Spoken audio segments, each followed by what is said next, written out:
നിങ്ങളോട് എന്തുകൊണ്ട് വന്ന് ഇത്തരമുള്ള ആളുകൾ പരാതി പറയുന്നില്ല? അപ്പോൾ ആ സംഘടനയ്ക്ക് ഒരു ഇപ്പം നിങ്ങൾ ട്രേഡ് യൂണിയനിസ്റ്റ് കൂടിയാണ്, AITUCയുടെ പ്രവർത്തകനൊക്കെയാണ്. അപ്പം നിങ്ങളുടെ ഒരു തൊഴിലാളി സംഘടന എന്നുള്ള നിലയിൽ ഈ അഭിനേതാക്കളുടെ അല്ലെങ്കിൽ ഇങ്ങനെ ഈ ഇരയാക്കപ്പെടുന്നവരുടെ വിശ്വാസം ആർജിക്കാൻ സംഘടനയ്ക്ക് പറ്റുന്നില്ല.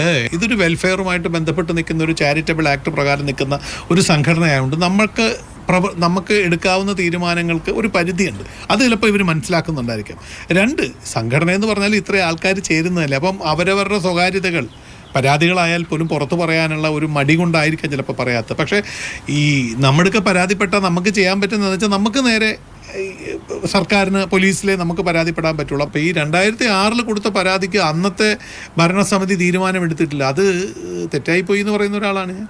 അന്ന് തീരുമാനമെടുക്കേണ്ടതായിരുന്നു. അങ്ങനൊരു കുട്ടി ഒരു പരാതി തരുമ്പോൾ അന്ന് ഒരു തീരുമാനം അന്നത്തെ ഭരണസമിതി എടുത്തിരുന്നെങ്കിൽ ഒരുപക്ഷെ നിങ്ങൾ ചോദിച്ച ചോദ്യം ഒഴിവാക്കാൻ പറ്റിയേനെ. പിന്നീട് വന്ന പരാതികളെല്ലാം ഒരുപക്ഷെ അമ്മയിൽ വന്ന് അവർ പരാതിപ്പെട്ടേനെ.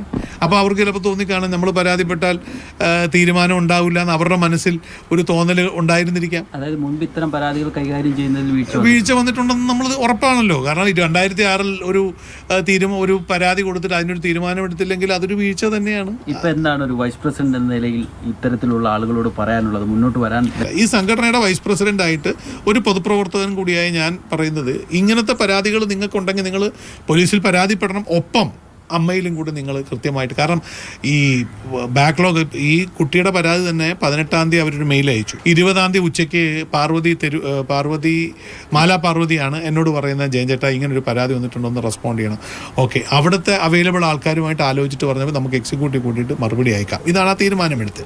പക്ഷേ ഞാൻ പറയുന്നത് അതുപോലും വൈകരുതായിരുന്നു എന്നുള്ള അഭിപ്രായക്കാരനാണ് ഞാൻ.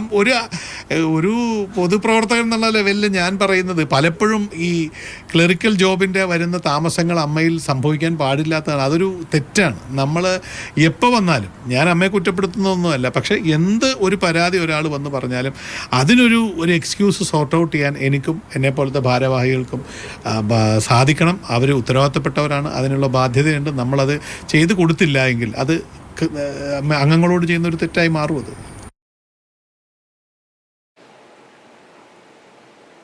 ഈ സംഭവത്തിൽ ഇപ്പോൾ കൂടുതൽ വിവരങ്ങളുമായി രഘുനാഥ് നാരായൺ ചേർന്നു. രഘുനാഥ്, നമസ്കാരം. അമ്മയുടെ പ്രതികരണം വൈകിപ്പോയി എന്ന് തന്നെയാണ് ശ്രീ ജയനും പറയുന്നത്. ഈ വൈകിപ്പോയ പ്രതികരണവും മാത്രമല്ല, ഈ പ്രതികരണം തൃപ്തികരമാണോ എന്നത് മറ്റൊരു ചോദ്യമാണ്.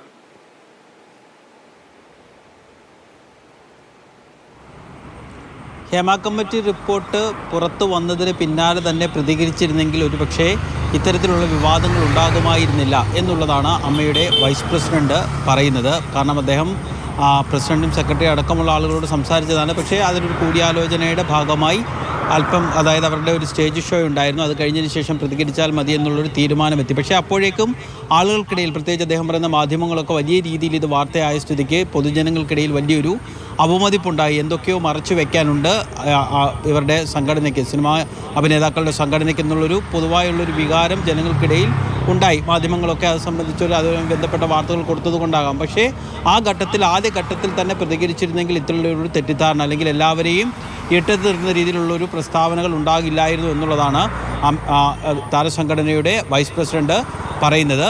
എന്തായാലും ഇത് സംബന്ധിച്ച്, അല്ലെങ്കിൽ മുൻപ് ഇത്തരത്തിൽ പരാതികൾ 2006 ഒരു പരാതി സംബന്ധിച്ച് അദ്ദേഹം പറയുന്നുണ്ട്. ആ പരാതിയിന്മേലൊന്നും ഒരു നടപടിയും ഉണ്ടായിട്ടില്ല. അങ്ങനെ ആ ഘട്ടത്തിലൊക്കെ ഒരുപക്ഷെ നടപടി എടുത്തിരുന്നതെങ്കിൽ ഈ സിനിമാ മേഖലയിലൊക്കെ അനുഭവിച്ചുകൊണ്ടിരിക്കുന്ന ദുരവസ്ഥയെപ്പറ്റി, ദുരനുഭവങ്ങളെപ്പറ്റി വനിതകളടക്കം പരാതി നൽകിയേനെയും. അതുകൊണ്ട് ഇങ്ങനെ ഒരു പരാതി ഉണ്ടായാൽ അതിവേഗത്തിലുള്ളൊരു നടപടി, ഒരു മറുപടിയാണ് ഈ വിഷയത്തിൽ ഉണ്ടാവേണ്ടത്. വൈസ് പ്രസിഡന്റ് എന്നുള്ള നിലയിൽ ആ വിഷയത്തിലൊക്കെ കാര്യമായ രീതിയിലുള്ള ഇടപെടൽ നടത്താമെന്നുള്ളൊരു ഉറപ്പാണ് അദ്ദേഹം ഇപ്പോൾ നൽകുന്നത്.